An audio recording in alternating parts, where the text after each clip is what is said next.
જેમ કે ચામડી કપાઈ જાય ને તો ચામડી નવી આવી જાય છે, હાડકું તૂટી જાય ને તો હાડકું સંધાઈ જાય છે. પણ ભગવાને મગજ અને સ્પાઇનલ કોર્ડ આ બે જ અંગ એવા બનાવ્યા છે કે જેમાં એક વખત ડેમેજ થઈ ગયું તો એ ઇરિવર્સિબલ ડેમેજ છે.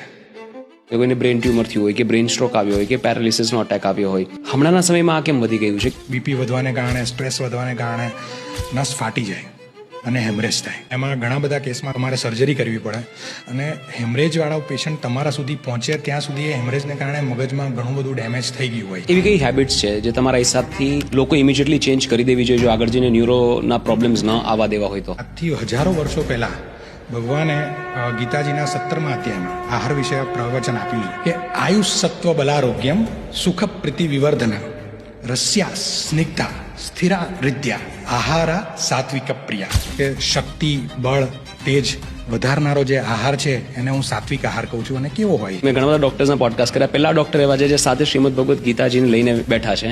સામેવાળાઓ બોલવાનો છે એનાથી મને ક્યારેય લોડ આવતો નથી. આપણા પ્રોબ્લેમનું કારણ આપણે શું વિચારીએ છીએ ને આપણે શું બોલીએ છીએ ને એ છે.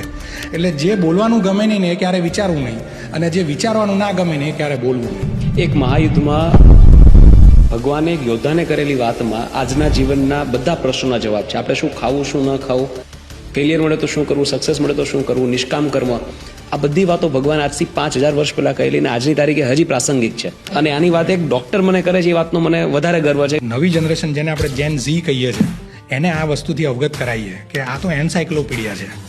જ્યારે દુઃખને તમે અવસર ગણશો ને ત્યારે જ તમને ખ્યાલ આવશે તમારી ક્ષમતાઓ શું છે, તમારી સીમાઓ શું છે, કોણ તમારું છે અને કોણ પારકું છે.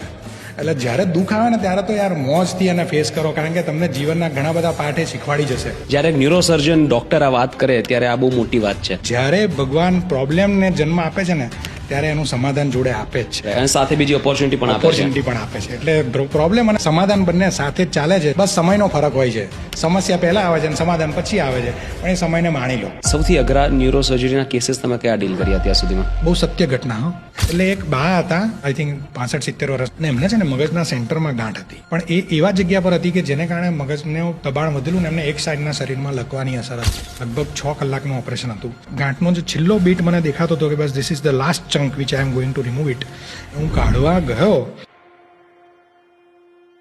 અને 70-80 જણા બેઠેલા બહાર, અને કોઈ કારણ ના દેખાય. એવો કંઈક પ્રોબ્લેમ થયો અને